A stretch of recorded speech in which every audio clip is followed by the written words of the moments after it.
এই পৃথিবীর ময়দানে হক দুই প্রকার। হকুল্লাহ, কার হক? সবাইকে বলা লাগবে। আল্লাহর হক গুলো আমরা যেটা বুঝতে পারি, নামাজ পড়া, রোজা রাখা, হজ করা, যাকাত দেয়া, এই হকগুলো কার? এই মানুষটাকে আল্লাহ কিয়ামতের ময়দানের সামনে দাঁড় করিয়ে যদি ডাক দিয়ে বলে, আব্দুল্লাহ আমার হকগুলো তুমি আদায় করনি তো কি হয়েছে, আমি আল্লাহ আজকে খুশি হয়ে ইচ্ছা করে তোমাকে মাফ করে দিলাম। আমার আল্লাহর কি কারো কাছে কৈফিয়ত দেওয়া লাগবে? একথা বলে না কেন? কারো কাছে কি জিজ্ঞাসিত হওয়া লাগবে যে না রে মাফ করলেন কেন? একথা বলার কারো সাহস আছে ওখানে? সাহস যে নেই, তার ব্যাখ্যা কই? কোরআনে কারীম জানিয়েছে, ইয়াউমা লা তামলিকু নাফসুল লিনাফসিন শাইআ আল আমরু ইয়াউমা ইযিল লিল্লাহ। বলেন আল্লাহু আকবার। আল্লাহ তাআলা জানিয়েছেন সূরা ইনফিতার 82 নাম্বার সূরা 30 নাম্বার পারার আগে শেষের আয়াত। আল্লাহ তাআলা বলেন কিয়ামতের ময়দানে কারো কোনো কর্তৃত্ব, নেতৃত্ব, পাওয়ারগিরি, নেতাগিরি, চামচাগিরি কিছু চলবে না। আমি আল্লাহ যাকে কথা বলার অনুমতি দেব শুধু সে কথা বলতে পারবে। এ বিধান কার? আরো জোরে বলেন। দুনিয়ায় তো আপনার নামে মামলা হলে 1 লক্ষ টাকা যদি আপনি দিতেন, এর মামলা উল্টিয়ে নিরপরাধ মানুষের নামে পর্যন্ত তৈরি হতো। কিছু জানে না, মেয়ে ধর্ষিতা, ধর্ষণের শিকার হয়েছে, বাবা নিয়ে গিয়েছে মামলা থানায়। কি হয়েছে বলে আমার মেয়েকে ধর্ষণ করেছে। কারা? এদেশে সোনার ছেলেরা। তুমি দেখেছো বলে কারা? হিসাব বরাবর পরিচয় যখন পেয়ে গিয়েছে পুলিশেরা, তখন ওরা ভালো চিন্তা ভাবনা করছে, এগুলো সব তো কুত্তা লীগের দল। এই কথা বলে, সব তো কুত্তা লীগ। বোঝেন তো? বোঝেন? কয়েকদিন আগে নিষিদ্ধ। এই দলের লোকের মধ্যে সব, এদের নামে আবার মামলা দেব। এদের কেন্দ্রীয় পর্যায় পর্যন্ত যারা আছে, ওখান থেকে পর্যন্ত চাপ আসবে। বলে এই বেটা কি আউল ফাউল কথা বলো? বলে হ্যাঁ স্যার আমি এইগুলোই দেখেছি। বলে বেটা ধর্ষণের মামলা নিয়ে এসেছো, দাঁড়াও। উল্টো নিরপরাধ একটা মানুষকে মিথ্যা মামলা দিয়ে থানায় আটকিয়ে রাখে। বেশি বলে ফেললাম। হ্যাঁ, এই লোকটাকে আল্লাহর সামনে দাঁড় করিয়ে যদি ডাক দিয়ে বলে, আব্দুল্লাহ আমার হকগুলো আমি আজকে তোমাকে মাফ করে দিলাম, কারো কাছে কোনো কৈফিয়ত দেয়া লাগবে না, কারো কাছে জিজ্ঞাসিত হওয়া লাগবে না। কিন্তু আর একটা হকের ব্যাখ্যায় সব আলেম ওলামারা তো একমত। দুনিয়ায় যদি আপনার এই হাতের দ্বারা, আপনার জবানের দ্বারা, আপনার মুখের মিথ্যা সাক্ষীর দ্বারা এরকম মানুষগুলোকে যদি আপনি বিপদে ফেলেন, কষ্ট দেন, এই মানুষগুলোর জীবন থেকে যদি আপনি 3 বছর 10 বছর যদি কেড়ে নেন, এই লোকটা যতক্ষণ মাফ করবে না, আমার আল্লাহও মাফ করবে না। হিসাব তো আপনি ভালো করে বুঝে গিয়েছেন। এবার আল্লাহর হক আল্লাহ ইচ্ছা করলে মাফ করবে, কিন্তু বান্দার হক যতক্ষণ বান্দা মাফ না করবে, মাফ করবে না কে? আরো জোরে বলেন। এরপরেও যদি বলেন ওরাই ভালো, তাহলে আপনাকে আর আমার বোঝানোর দরকার নেই।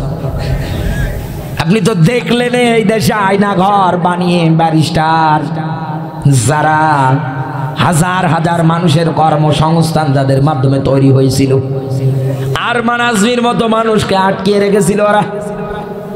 যেমন তেমন মানুষ না, শিক্ষিত মানুষেরা।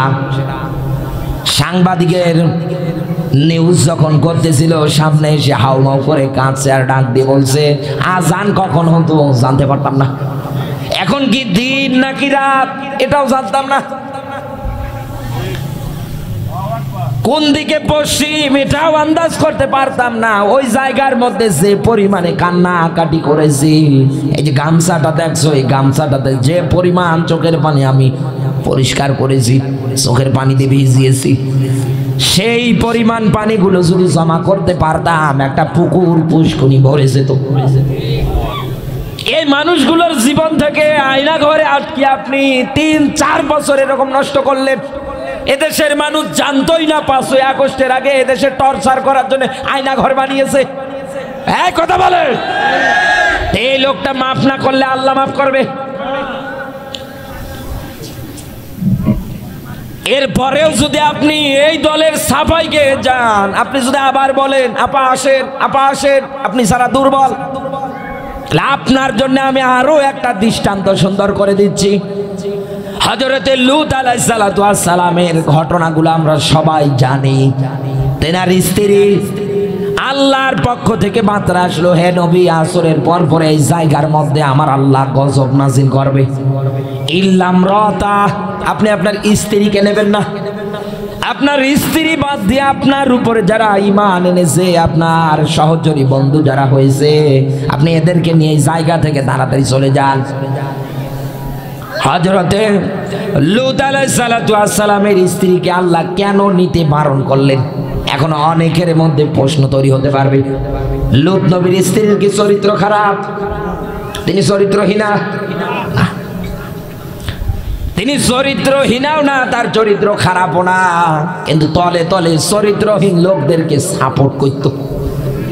শুধু তলে তলে চরিত্রহীনা লোকদের সাপোর্ট করার কারণে নবীর স্ত্রী হওয়ার পরেও যদি আল্লাহর গজব থেকে বাঁচতে না পারে, এ হাসিনা তো অনেক দূরের কথা। এর চাইতে আর বাস্তব ব্যাখ্যা আমি আপনাকে কি বলবো, তা তো মাথায় আসে না। দুনিয়ার ময়দানে এরকম যত হক আপনি একাধারে নষ্ট করেছেন, এরপরেও বলবেন ওরা ভালো। আপনাকে বোঝানোর মতো মাথা আর আমার নেই। এত কিছু দেখার পরেও যদি আপনি ওর গুণগান গান, কি বলবো আপনাকে বলেন তো? আমি এদেশের কিছু গরিব মানুষ আছে, বাজারগুলোতে সিন্ডিকেট করে দিয়ে ওদের সামনে ওদের দালালগুলো মাইক ধরছে। দেশ দ্রব্য মূল্যের এত দাম, এত গরিব মানুষকে 500 টাকা দিয়ে যা বলতে বলছো তাই বলছে, আর এইটা নিউজে হাইলাইট করছে যে দেখেন এই দেশে কি অশান্তি আপা চলে যাওয়ার পরে। তাই সাহস থাকলে বাংলার মাটিতে একবার ঢুকে দেখুন, আসতে পারবে?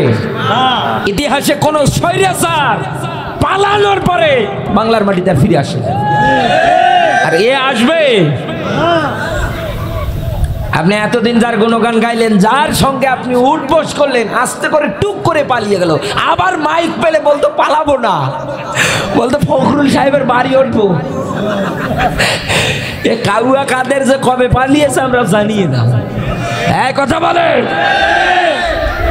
অনেকে বলেন যে হুজুর মাহফিলে এসব বলার দরকার কি? আরে ভাই, ফেরাউন তো মারা গিয়েছে 1000 বছর আগে, ফেরাউন তো দেখেননি, টাটকা ফেরাউনের বংশধর দেখেন। ফেরাউন জবান দিয়ে বলেছিল আনা রব্বুকুমুল আলা, আমি সবচাইতে বড় খোদা, আমি সবচাইতে উপর দিয়ে আর কোনো দল নেই। সব ক্ষমতার উৎস জনগণ। এক কথা বলে না কেন? 71-41 টার্গেট নিয়ে পর্যন্ত বসেছি। চিন্তা ভাবনা করে দেখেন তো, আমার আল্লাহ শুধু একটু নাড়া দিয়েছে। কোরআনের পাখি বলেছিল না যে মামু বাড়ি দিল্লি গিয়ে পড়বে? এক কথা বলে না কেন? আজ থেকে 10-20 বছর, 30 বছর আগে, 50 বছর আগে কোরআনের পাখি যা ময়দানে বলে গিয়েছে, বাংলাদেশে অক্ষরে অক্ষরে পালন হয়েছে। আমার বন্ধুরা, এই জন্য আমি আপনাকে আহ্বান করছি, এখনো এত ব্যাখ্যা দেওয়ার পরেও যদি আপনি আপনার হাতের দ্বারা, আপনার জবানের দ্বারা, আপনার কৃতকর্মের দ্বারা কারো যদি হক আপনি নষ্ট করেন, এই লোকটা মাফ না করলে কে মাফ করবে না? আরো জোরে বলা লাগবে। এখন তো অনেক মানুষ ধরা খাবে, অনেক মানুষ এই জায়গার মধ্যে ধরা খাবে। আপনার পরিবারে সম্পত্তি বন্টনের ক্ষেত্রে মেয়ের যে হক ছিল, অনেক মা বাবা আদায় করে না, সব ছেলের নামে লিখে দেয় গো, আর মেয়ের মাথায় হাত দিয়ে বলে মা দুধে ভাতে খাস, তোর জন্য খাবার গিলাপ ধরে দোয়া করবে। টাটকা শয়তান। একথা বলে না কেন? মেয়ের হক যদি আপনি আদায় না করেন, এ মেয়ে যতক্ষণ মাফ করবে না, মাফ করবে না কে? আরো জোরে বলেন তো। তাহলে হিসাব করে দেখেন, আপনি যদি আপনার এই জবানের দ্বারা কাউকে কষ্ট দেন, অবশ্যই আজকেই গিয়ে ওই লোকটার কাছে আপনি মাফ চান, বলেন যে আমি বুঝতে পারিনি। আপনার মিথ্যা জবানের সাক্ষীতে যদি কোনো মানুষ বিনা কারণে তার জীবন থেকে সময় নষ্ট করে ফেলে কারণে কিচ্ছু জানে না গো ভালো মানুষ, গিয়ে মাপ চান। আপনি যে আখেরাতে বাঁচতে চান গিয়ে ওই লোকটার কাছে মাপ চান, কিন্তু আপনি মাপ চাবেন কি মাপ চাবেন? যে লোকগুলোর সঙ্গে আপনি এরকম আচরণ করলেন, কোরআনের পাখি তো বিদায় নিয়ে চলেই গেল। একথা বলে না কেন? এরকম অনেক মানুষ বিদায় নিয়ে চলে যায়নি? অনেক অনেক মানুষকে নিজে জবাই করেছে। এই মানুষগুলোর হক আর কি মাফ করা সম্ভব? লোকগুলোই তো বেঁচে নেই। আমার দৃষ্টিতে যতটুকু মনে হয় ওর আর দেশে আসার দরকার নেই, দাদা বাবুর কাছে গিয়েছে, ওখানে বিয়ে করে সংসার করে বাকি জীবনটা পার করুক। আমরা এটাই চাই নাকি? এছাড়া আর কি পথ আছে বলেন তো? যা করেছে বাংলাদেশে। আমার বন্ধুরা এদিকে তাকান, এই দুনিয়ার ময়দানে লড়াই সংগ্রামের মাধ্যমে আল্লাহ পাক বলেন কান্নাহুম বুনিয়ানুম মারসুস। এই লড়াই এই সংগ্রামের মাধ্যমে ভালোবাসা অর্জিত হবে কার? আরো জোরে বলেন। আমি কিন্তু এই জায়গার মধ্যে একটা সেন্টেন্স, একটা বাক্য বাদ দিয়ে ফেলেছি। এটা আপনাকে বোঝানোর জন্য আমি এই জায়গা থেকে এই সেন্টেন্সটা উচ্চারণ করিনি, যেহেতু আপনি লিখে দিয়েছেন এই জায়গার মধ্যে তাফসিরুল কোরআন মাহফিল। এবার আমরা প্রবেশ করছি। সফান এই শব্দটুকুন থেকে এই সূরাটার নামকরণ করা হয় সূরা সফ। মুফাসসির ইকরাম যারা আছে আয়াতের ব্যাখ্যা করতে গিয়ে তারা ব্যাখ্যা দিয়েছে সফ মানে দলবদ্ধ, কাঁদারবদ্ধ, সারিবদ্ধ। এই দুনিয়ার ময়দানে মালিক এটাই বুঝিয়েছে, বান্দা দুনিয়ার ময়দানে যেটাই করো না কেন তোমরা দলবদ্ধ থাকবা, কাতারবদ্ধ থাকবা, সারিবদ্ধ থাকবা। এ কথা কার? আরো জোরে বলেন। রাসূলুল্লাহ জানিয়েছে পুরো মুসলিম জাতি একটা দেহের মতো। পুরো মুসলিম জাতির একে অপরের প্রতি হক আছে 6টা। এক হাত জায়গায় যদি চিমটি লেগে কেটে যায়, ব্যথা পায়, পুরো শরীরের মধ্যে তো ব্যথা অনুভব হওয়া সম্ভব। একথা বলে না কেন? আমার একজন দিনী ভাই আল্লাহর পথে লড়াই সংগ্রাম করতে গিয়ে মার খায়, নির্যাতনের শিকার হয়। এদেশের হাজারো মুসলমানের স্লোগান ও মরে মরুক, এগুলো তো বগুড়ায় নেই। আমার বন্ধুরা, আল্লাহ রাব্বুল আলামিন এই জায়গার মধ্যে সফাং এই শব্দটা কেন ব্যবহার করলেন? আল্লাহ তো অন্য শব্দ দিতে পারতেন। এই শব্দটা দিয়ে আপনাকে আমাকে মালিক আরো উদ্বুদ্ধ করতেছে, দুনিয়ার ময়দানে একে অপরের উপরে হাত রাখার জন্য আহ্বান করতেছে। এ ব্যাপারে আল্লাহর কোরআনের একটা উপমা, একটা দৃষ্টান্ত আমি আপনার মাঝে উঠিয়ে ধরছি। আল্লাহ পাক বলেন ওয়াহা রব্বুকা ইলান নাহালি, ও দুনিয়ার মৌমাছিরা তোমাদের প্রতি আমার ওহী মাত্র একবার। কয়বার? এই পুরো কোরআন পড়ে দেখবেন মৌমাছিদের ব্যাপারে আল্লাহ মাত্র একবার শুধু ওহী করেছে। আল্লাহর ক্ষুদ্রতম একটা সৃষ্টি মৌমাছি, এই ওহী পাওয়ার পরে 100 একাধারে মিলে যায়। কি হয়েছিল তাদের উপরে? 1 নম্বরে ঘর যদি বানাতে যাও, বাড়ি যদি বানাতে যাও, সাজার মানে গাছ, গাছের ডালের মধ্যে ঘর বানাও। 2 নম্বরে জিবাল মানে পাহাড়, পাহাড়ে ঘর বানাও। 3 নম্বরে মানুষ থাকার জন্য যে ঘর বাড়িগুলো তৈরি করছে এর দেয়ালে তোমরা ঘর বানাও। বগুড়ার মুসলমানেরা আল্লাহর এই কোরআনের আয়াতটার বাস্তব প্রতিফলন আপনার চোখ দিয়ে তাকিয়ে দেখে। মৌমাছির নামে আল্লাহ সূরা পর্যন্ত দিলেন, দেওয়ার পরে 68 নাম্বার আয়াতের মধ্যে আল্লাহ একটা ব্যাখ্যা দিলেন। কেন দিলেন? এইবার আমি আপনাকে বলছি, এই যে রাস্তাটা দিয়ে আমাকে নিয়ে আসলেন, আসার পরে এই জায়গায় আমাকে স্টেজে বসালেন। রাস্তার ধারে আমি তাকিয়ে দেখেছি অনেকগুলো গাছ, এই গাছের অনেক শাখা পোশাখা ডাল বেরিয়ে আরেক জায়গা থেকে আরেক জায়গায় চলে গিয়েছে। এই গাছের ডালের মধ্যে একটা মৌমাছির মনে করেন সুন্দর চাক আছে। 6-7 বছরের একটা বাচ্চা রাস্তা দিয়ে হেঁটে হেঁটে যাচ্ছিল, ও তাকিয়ে দেখছে মৌমাছির চাক। কিছু মৌমাছি গুনগুন গুনগুন আওয়াজ দিয়ে দূর দূরান্তে যাচ্ছে, ওখান থেকে উড়ে এসে আবার বসতেছে, আবার গুনগুন গুনগুন আওয়াজ দিয়ে দিয়ে উড়ে উড়ে যাচ্ছে। ও ছোট মানুষ ওই জায়গার মধ্যে দাঁড়িয়ে দাঁড়িয়ে দেখছে আর মনে মনে ভাবছে যে ভালোই তো লাগছে। সঙ্গে সঙ্গে একটা ঢিল হাতে উঠিয়েছে, এই ঢিলটা নিয়ে ও মৌমাছির চাকে ছুঁড়েছে।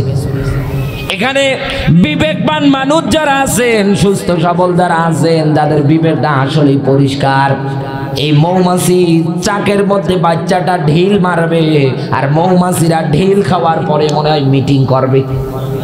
সবাইকে বলা লাগবে, মৌমাছিরা কিন্তু মিটিং করবে না। ও যেই হোক না কেন, বুঝুক আর না বুঝুক, মৌমাছি ওটা বুঝছে না, ওর পিছনে সঙ্গে সঙ্গে তারা শুরু করবে। ও যেদিকে দৌড়াক না কেন ওর পিছে পিছে দৌড়াবে। মায়ের কোল পর্যন্ত যদি পৌঁছিয়ে যায়, মায়ের কোল পর্যন্ত দৌড়াবে মৌমাছি। এমপি, মন্ত্রী, পুলিশ, সেনাবাহিনী, নৌবাহিনী কাউকে বুঝবে না। ওদের একটাই কথা, তুই আমাদের গায়ে হাত দিবি কেন? এই বাংলাদেশে আমরা সবাই যদি ভাই ভাই পরিচয় দিয়ে এই মৌমাছির মতো ঐক্যতা অর্জন করে মাঠে ময়দানে সব জায়গার মধ্যে নামতে পারতাম, এদেশে কোনো দিন কোনো টুপিওয়ালাকে ফাঁসির দড়িতে ঝুলিয়ে মারতে পারতো না। আমি আগেই বলেছি আপনাকে, আজ এই দেশে দলাদলি টুপিওয়ালা মিল নেই। একথা বলে না কেন? আল্লাহর জমিনে ইসলাম কায়েম হবে কেমন করে? আল্লাহ তো বলেছেন সাফান, দলবদ্ধ হও, সারিবদ্ধ হও। কিন্তু এই দেশে টুপিওয়ালা মারামারি, এক টুপিওয়ালা আরেক টুপিওয়ালা দেখতে পারে না। জানুয়ারির 5 তারিখে ডেট দিলাম ঘোড়াঘাট দিনাজপুরে। আজকে ফোন করে ডাক দিয়ে বলে হুজুর মাহফিল ক্যান্সেল কেন? বলে এই জায়গায় হেফাজতে ইসলামের একটা মাদ্রাসা আছে আর আমরা করি জামাত ইসলাম, এই কারণে আমাদের মাহফিলের ডেট আমরা আগেই ঘোষণা করলাম। আর এনারা আমাদের ডেট শোনার পরে এখন বলছে আমরাও মাহফিল করব। বলছে হুজুর শুধু মারামারি বাদ দিয়ে আমাদের কথাবার্তা অনেক হয়ে গিয়েছে, সিদ্ধান্ত নিলাম এদের সঙ্গে পারা যাবে না, আমরা এই জায়গায় আর মাহফিলে করব না। দেখেন তো এদেশের হেফাজতে ইসলামের ভাইয়েরা, এরাও চায় কোরআন সুন্নাহ দিয়ে দেশটা চলুক। একথা বলে না কেন? এই দেশে জামাত ইসলাম যারা করে এনারাও চায় কোরআনের বিধান দিয়ে দেশটা চলুক। কিন্তু ওই জায়গার মধ্যে দেখেন একই গ্রাম, শুধু এই কর্নার আর ওই কর্নার, এতটুকুন ডিস্টেন্সে যদি এক টুপিওয়ালা আরেক টুপিওয়ালা দেখতে না পারে, তো এই দেশে ইসলাম কায়েম হবে কেমন করে?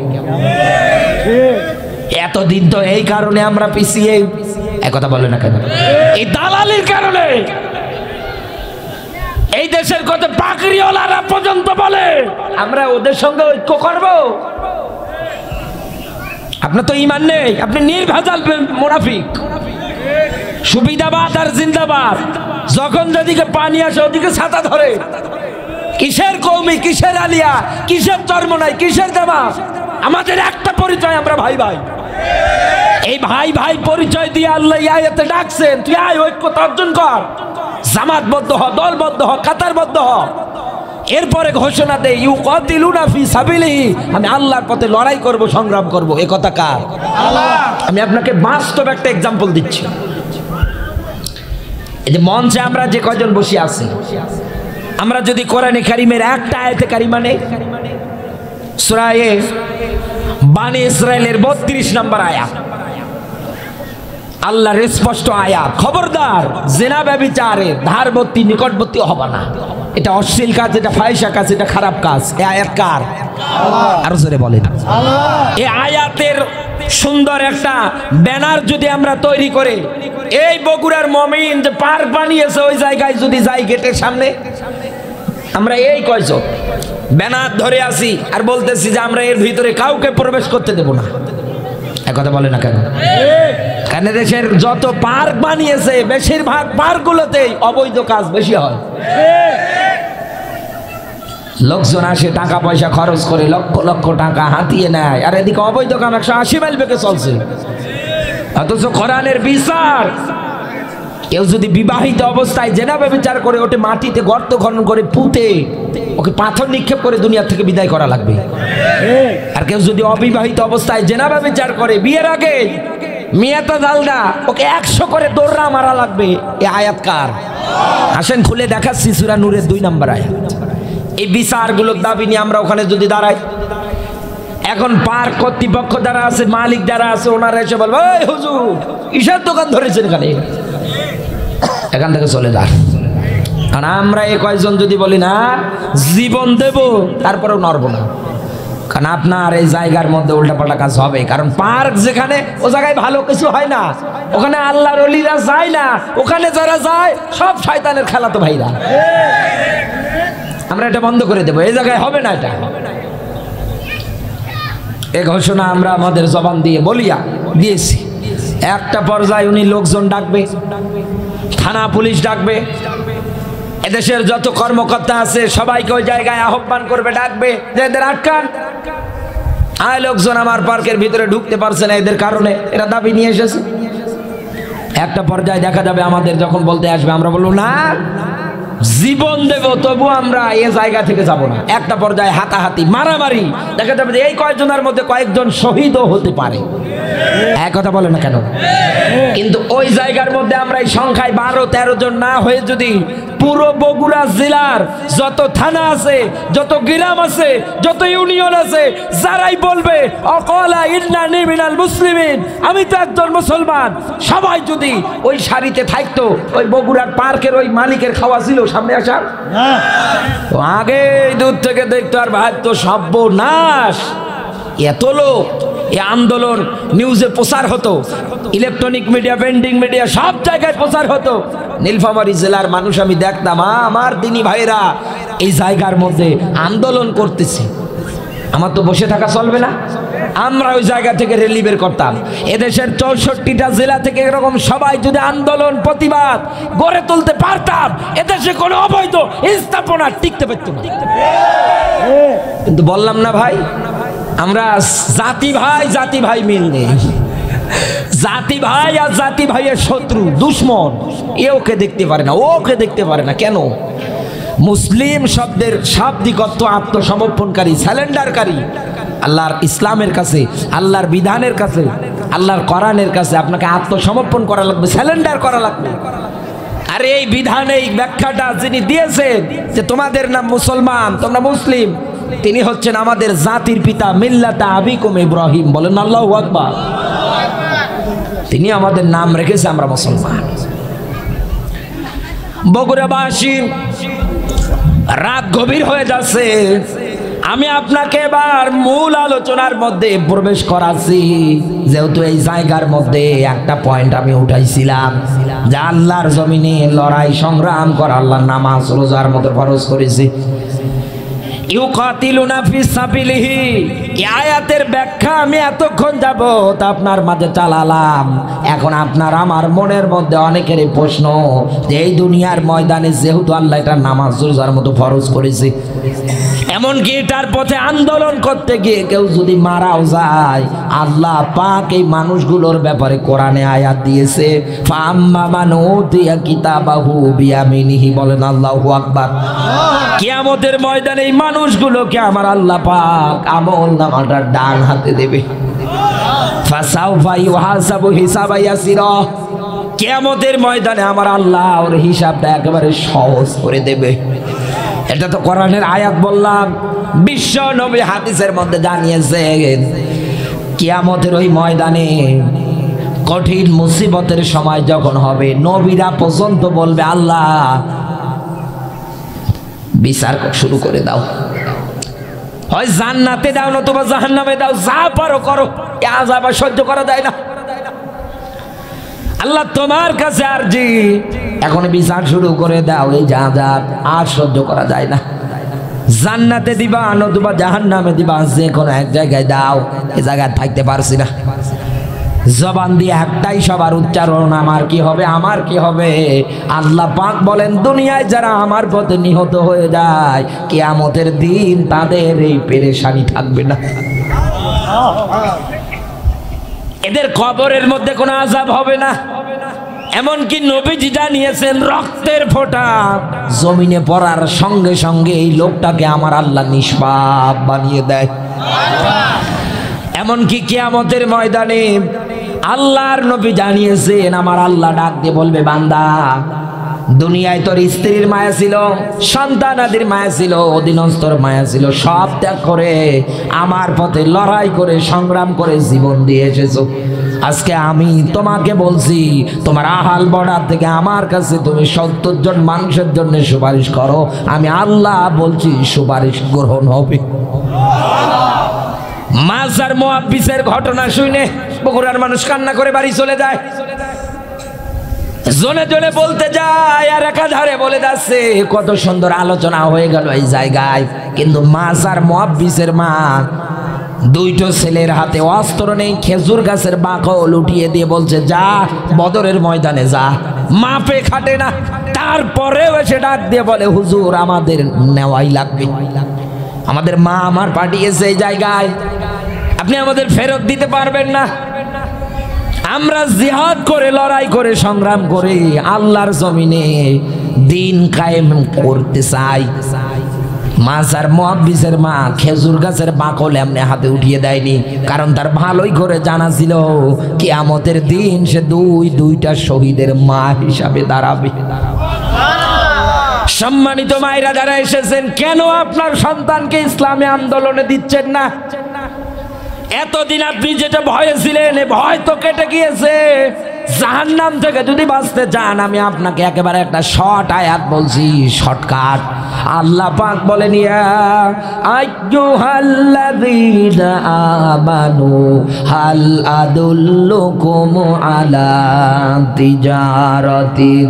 এর উপরে যদি আল্লাহর ডাক মানা ফরজ হয়, নবীর উম্মত এখন যারা পরিচয় দেবেন কিয়ামতের আগ পর্যন্ত এরকম পরিচয় যারাই দিয়ে যাবে, সবার উপরে এই ডাক মেনে নেওয়া ফরজ। এইবার আমার আল্লাহ পাক সিরিয়াল করছেন দুইটা কাতার। খুবই গুরুত্বপূর্ণ একটা পয়েন্ট আমি আপনার মাঝে উঠিয়েছি, একটা আয়াতের মাধ্যমে এত কথা টান দিয়ে নিয়ে আসলাম শুধু বোঝানোর জন্য আপনাকে। এক নম্বরে নবীজিকে ডাক দিয়ে বলছে, হে নবী, দুনিয়ায় লড়াই সংগ্রাম তাদের বিরুদ্ধে করেন, জাহিদিল কুফার, দুনিয়ায় যারা কাফের। এ কথা কার? এখন আমাদের প্রশ্ন, কাফের কারা? এই বাংলাদেশে আমরা তো টুপি দাড়ি জুব্বা, রাস্তা দিয়ে হেঁটে গেলে আতরে সেন ফেলে মনে করি না কত পরহেজগার, কত ইমানদার লোক রাস্তা দিয়ে হেঁটে যাচ্ছে। একথা বলে না কেন? কিন্তু নবীজিকে আল্লাহ ডাক দিয়ে বলেছে, হে নবী, এক নম্বরে তাদের বিরুদ্ধে লড়াই করেন, আন্দোলন করেন, দুনিয়ায় যারা কাফের। এই কাফার শব্দের অর্থ দাঁড়াচ্ছে হচ্ছে কফর, যার অর্থ হচ্ছে ঢেকে রাখা, ঢাকনা দেয়া, অস্বীকার করা, মিথ্যা প্রতিপন্ন করা। এবার আসেন তো কি মিথ্যা প্রতিপন্ন করবে? একেবারে ইজিলি ভাবে একটা কোরআনের আয়াত বলছি, ওয়াল্লাযীনা কাফারু ওয়া কাযযাবু বিআয়াতিনা, ওয়াল্লাযী, অতঃপর যারা কাযযাবু অস্বীকার করে, বিআয়াতিনা, এখানে মুফাসসিরে ইকরাম যারা আছে আয়াত শব্দের অর্থ দিয়েছে চিহ্ন, নিদর্শন। এই দুনিয়ার ময়দানে আল্লাহর চিহ্ন নিদর্শন পাওয়ার পরে যারা অস্বীকার করে, কোরআন বলছে এরাই কাফের। আপনি কি বুঝলেন? দুনিয়ায় আল্লাহর কোরআন আয়াতগুলো যেগুলো আছে, এই যে আয়াতগুলো মুফাসসিরে ইকরাম যারা আছে আয়াত শব্দের অর্থ দিয়েছে চিহ্ন, নিদর্শন। দুনিয়ায় আল্লাহর এই আয়াত পাওয়ার পরেও দুনিয়ায় যারা মানে না, যারা অস্বীকার করে, কোরআন জানিয়েছে এটাই কাফের। এখন আপনি যদি এও না বলেন, আমি আবারও গভীরভাবে আপনাকে ব্যাখ্যা দিচ্ছি। আল্লাহ পাক বলেন, ক্বালাল্লাযীনা কাফারু লা তাসমাউ লিহাযাল কুরআনি ওয়ালগাউ ফীহি লাআল্লাকুম তাগলিবুন।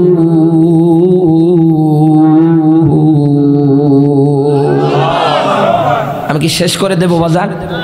শেষ করব? আপনারা মনে হয় বিরক্ত হচ্ছেন।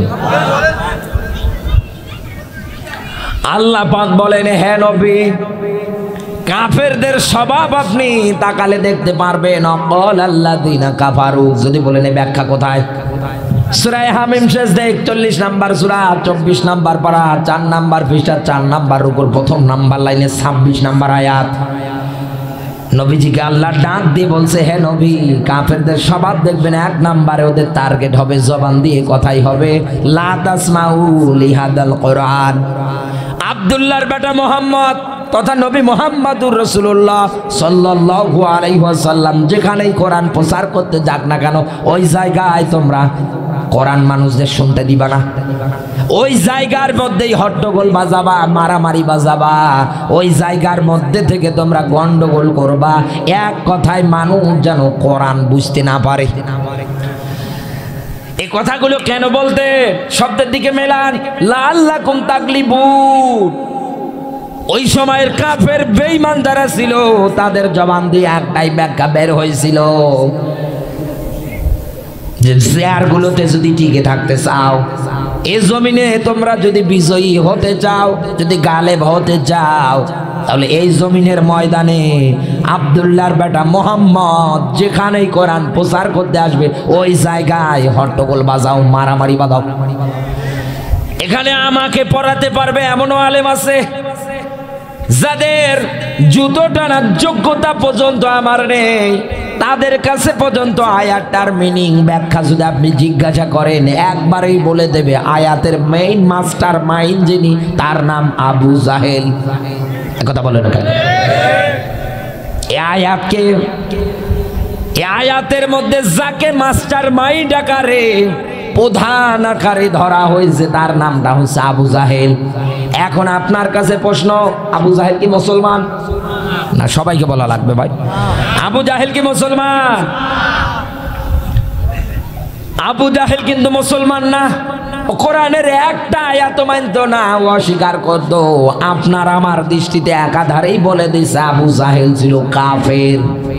একথা বলে রাখেন, আবু জাহেল না হয় কাফের ছিল, নবী যেখানেই কোরআন বলতে যেত ওই জায়গায় বাধা দিত, এটা মানা যায়। কিন্তু এই বাংলাদেশের মধ্যে নামের আগে মোহাম্মদ মোসাম্মদ লেখার পরেও এই দেশে এতদিন তাফসীর মাহফিলের অনুমতি পর্যন্ত দেয়নি। এই কথা বলে বারবার থানায় দৌড়ানো লাগছে। একবার এসপির কাছে যাও, ডিসির কাছে যাও, এর পা ধরো, ওর পা ধরো, একথা বলে না কেন? শেষে চেয়ারম্যান মেম্বার যারা থাকে অতিথি, পেট দেখলেই তো মনে হয় 10 মাসের গর্ভবতী। এদের নাম যদি আবার পোস্টারে না থাকে, ওরা আবার বলে দেয় যে মাহফিল করতে দেব না, ও সাদা বন্ধ করে দাও। নবী মুহাম্মদুর রাসূলুল্লাহর সময়ে কোরআন প্রচারে আবু জাহেল যেমন বাধা দিয়েছিল, আপনারা নিজে সার্টিফিকেট দিয়েছিল কাফের। এই বাংলাদেশে এই 16-17 বছরে তাফসীর মাহফিলের নামে, কোরআন প্রচারের নামে অনুমতির বিষয় যারা দিয়েছিল, এই আবু জাহেলও যা, এরাও তা।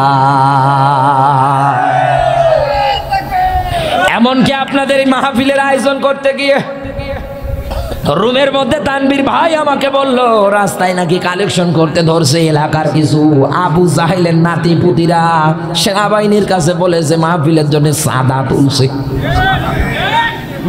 কত বড় সিটার বদের বদ, এক কথা বলে। এগুলো কিসের মুসলমান? সব কাফেরের বাচ্চা। এদেশে কোরআন প্রসারণায় যারা বাধা দেয় সবগুলো আবু জাহেলের ভূমিকা পালন করে। আজ থেকে আবু জাহেল হাজার বছর আগে যা করেছে, এ বাংলাদেশে ওর 90 নাতি পুতিরা তাই করে।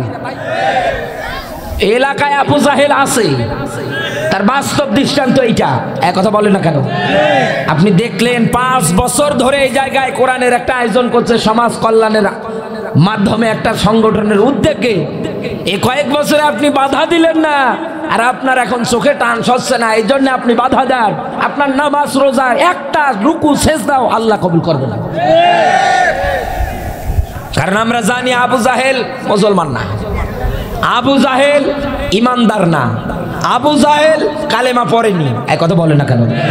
ও যদি কাফের হয়, নবীর কোরআন প্রসারণায় আয়াতের মেইন মাস্টার মাইন্ড যদি ও হয়, আপনার জবান দিয়েও যদি এই ঘোষণা হয় সব চলুক, সব কিছু হোক, কিন্তু কোরআনের ময়দান যেন সাজানো না হয়, কোরআন যেন প্রচার না হয়, তাহলে আবু জাহেলও যা, আপনিও তা। এতেও যদি না বোঝেন, আমি আবারও বলছি আপনাকে আরেকটা ব্যাখ্যা দিয়ে। এই বাংলাদেশের 64টা জেলা আছে, 64টা জেলার মধ্যে একটা জেলার নাম হচ্ছে পঞ্চগড়। এই পঞ্চগড় জেলার মধ্যে একটা দল আছে যাদের নাম কাদিয়ানী।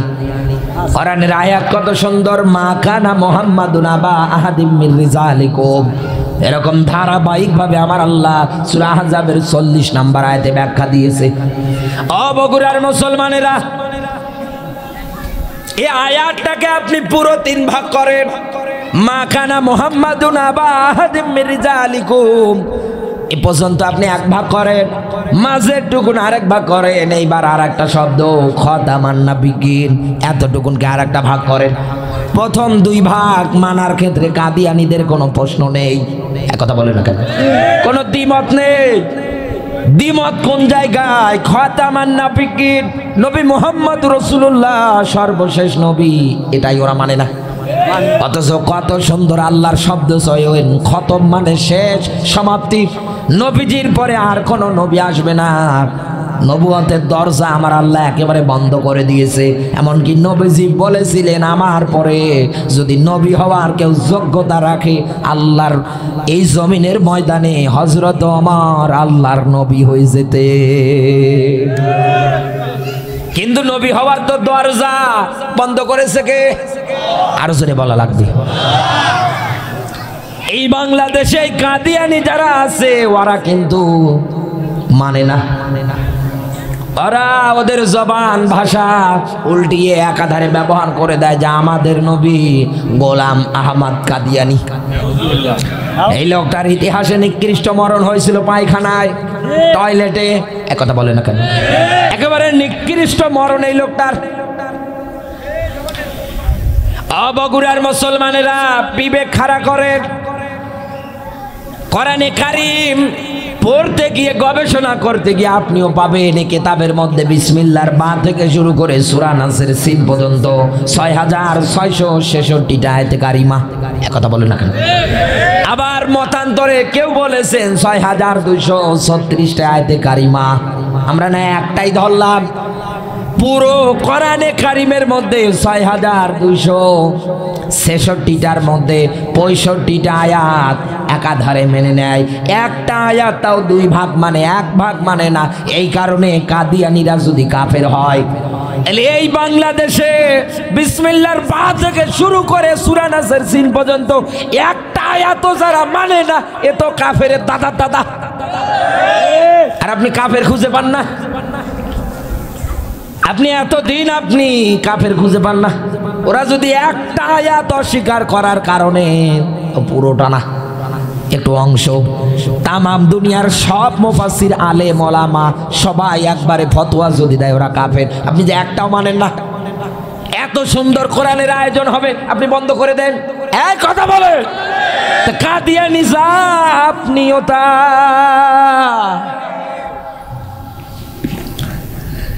এরপরেও যদি আল্লাহর এই ব্যাপারে, আল্লাহর এই কথার ব্যাখ্যা যদি আপনি না বোঝেন, আমার কিছু করার নেই। এই প্রশ্নটার ব্যাপারে জাহিদিল কুফার, এতটুকুন শব্দে কাফের চেনার ক্ষেত্রে কারো কোনো প্রশ্ন আছে? কাফের কারা বুঝেছেন তো? 2 নম্বরে আল্লাহর ব্যাখ্যা, ওয়াল মুনাফিকিন ওয়াগলুজ আলাইহিম। হে নবী, 2 নম্বরে তাদের বিরুদ্ধে লড়াই করেন, সংগ্রাম করেন দুনিয়ায় যারা মুনাফিক। এ কথা কার? আরো জোরে বলেন। নবীজি জানিয়েছেন এই দুনিয়ার ময়দানে মুনাফিক শুধুমাত্র কেবলমাত্র তৈরি হয় মুসলমানের মধ্যে।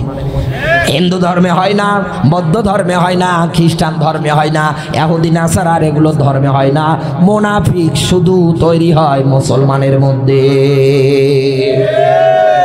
বেশি কথা বলবো না এই মুনাফিকদের নিয়ে। আমি এতটুকু আপনাদের শুধু আহ্বান করে যাই, এতদিন তো আপনি নিরাপত্তা ওভাবে পেতেন না। আপনার ব্যক্তি স্বাধীনতা, চলার স্বাধীনতা কোনোটাই আপনার ছিল না, সবগুলো হরণ করে নেওয়া হয়েছিল।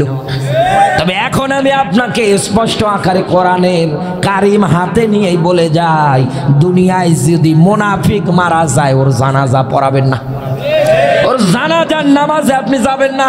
একথা বলেন না কেন? যদি বলেন যে হুজুর এত বড় কথা, তাও কোরআন হাতে নিয়ে আমরা দলিল চাই, এবার লেখেন। বিশ্বনবী আমার সাহাবীদের নিয়ে একটা জায়গার মধ্যে আলাপচারিতায় আছেন। এমন সময় আব্দুল্লাহ ইবনে উবাইয়ের সন্তান আব্দুল্লাহ নবীজির কাছে আসলেন, ডাক দিয়ে বললেন, হে নবী, আপনার প্রতি সালাম। নবীজি ডাক দিয়ে বলেন কি হয়েছে তোমার? বলে হুজুর আমার তো কিছু হয়নি, আমার বাবা আব্দুল্লাহ ইবনে উবাই মারা গিয়েছে। নবীজি আমার বাবা যখন মারা গিয়েছে, আমার বাবা মারা যাওয়ার সময় ওসিয়াত করে গিয়েছে দুইটা। এক নাম্বারে কাফনের কাপড় যেন আপনার জুব্বা মোবারক হয়।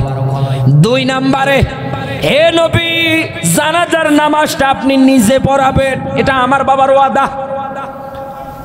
যেই লোকটা নবীর পিছন বরাবর দাঁড়িয়ে দাঁড়িয়ে রুকু করতো, সেজদা করতো, এক কথা বলেন না কেন? নবীজি যে জায়গার মধ্যে ইফতারি করতেন, একই প্লেটে বসে বসে নবীর সঙ্গে পর্যন্ত ইফতারি করেছে। নবীর সঙ্গে হাঁটা চলা পর্যন্ত ছিল, অথচ লোকটা মারা গেল মুনাফিক হয়ে। এক কথা বলেন না কেন? ওই যে বাইহাকির হাদিস, দুনিয়ার ময়দানে দল মানার ক্ষেত্রে, নেতা মানার ক্ষেত্রে নবী মুহাম্মদ রাসূলুল্লাহ দল করতো না, শুধু উপরে উপরে দেখাতো আমিনান নাসি মাইয়াকুলু আমান্না বিল্লাহ। নবী মানুষের মধ্যে এমনও মানুষ আছে যারা আপনার কাছে এসে বলবে আমরা ঈমান আনলাম, জান্নাত জাহান্নাম যা আছে সবগুলোর প্রতি আমরা ঈমান আনলাম। একথা বলেন না কেন? বাংলাদেশে আমরা দেখেছিলাম, এই আয়াতের প্রেক্ষিতে বলছি, এতদিন যারা লেডি ফিরাউনদের দল বলের নেতা কর্মীদের এলাকায় নিয়ে এসে মিটিং করতো, মিছিল করতো, আন্দোলন করতো, কোনো কিছু হলে পরে একটা সিঙ্গারা একটা লাল পানির জন্য 1000 টাকার জন্য লুঙ্গি মাথায় করে দৌড়াতো। এই বাংলাদেশে লেডি ফিরাউন পালানোর পরে এরাও এখন বলে আমরা জামাত ইসলাম, এরাও এখন বলে আমরা শিবির। এক কথা বলে নবীর সময়ে মানুষেরা এসে এই কথাই বলতেন, আর বর্তমানে দেখেন তো এক কথা বলে না কেন? খেলার নাম বাবাজি। আল্লাহ পাক নবীজিকে ডাক দিয়ে বলে, হে নবী এই ক্যাটাগরির মানুষগুলোর ব্যাপারে আমার ব্যাখ্যা কি জানেন? ওয়ামা হুম বিমুমিনিন। হে নবী এই মানুষগুলো হচ্ছে মুনাফিক। এ কথা কার? ওদের একটারও ঈমান নেই, সব বেঈমান। এটা তো শুধু ওর মুখের কথা, অন্তরের কথা না। বগুড়াবাসী বিশ্ব নবী আমার এ ব্যাখ্যাটা শোনার পর পরে তার সন্তানের মুখে যে আমার বাবার ওসিয়ত এই দুইটা, সঙ্গে সঙ্গে নবীজি নিজের গায়ের জুব্বা খুলতে লাগলেন। হযরত আমার পিছন দিকে এসে নবীজির জুব্বাটা টেনে ধরলেন, ডাক দিয়ে বললেন, হুজুর খবরদার আপনি জুব্বা দেবেন না। নবীজি ডাক দিয়ে বললেন, ওমর আমার জুব্বাটা ছেড়ে দাও, আমার আল্লাহ এখনো নিষেধ করেনি। সুবহানাল্লাহ বলতে পারেন? নবীজির কি উদার মন মানসিকতা! এই লোকটাই তো উহুদের ময়দানে 300 সাহাবী পিছনের রাস্তা দিয়ে এসে ভেঙে নিয়ে গিয়েছিল। নবীজি আমার উহুদের ময়দানে দান্দার মোবারক শহীদ করে ফেলেছিলেন। একথা বলে না কেন? হযরত তালহা 80টারও অধিক তীর তার শরীরের মধ্যে বিদ্ধ হয়েছিল উহুদের ময়দানে নবীকে বাঁচাতে গিয়ে। কাফেরেরা তীর নিক্ষেপ করেছে একের পর এক। হযরত তালহা নবীজির সামনে ঢাল হিসেবে ব্যবহার হয়েছে। এই বাংলাদেশে এখন আপনি বলেন মাথায় বড় বড় চুল রেখে দাড়ি গো বড় করে বলেন আমি আশেকে রাসূল, এই পৃথিবীতে জিন্দা আশেকে রাসূল তো হযরত তালহা। এই কথা বলেন, আপনি রাসূলকে এত ভালোবাসেন, এত মহব্বত করেন, জিলাপি আর খিচুড়ি দেখলে আপনার ভালোবাসা বেড়ে যায়।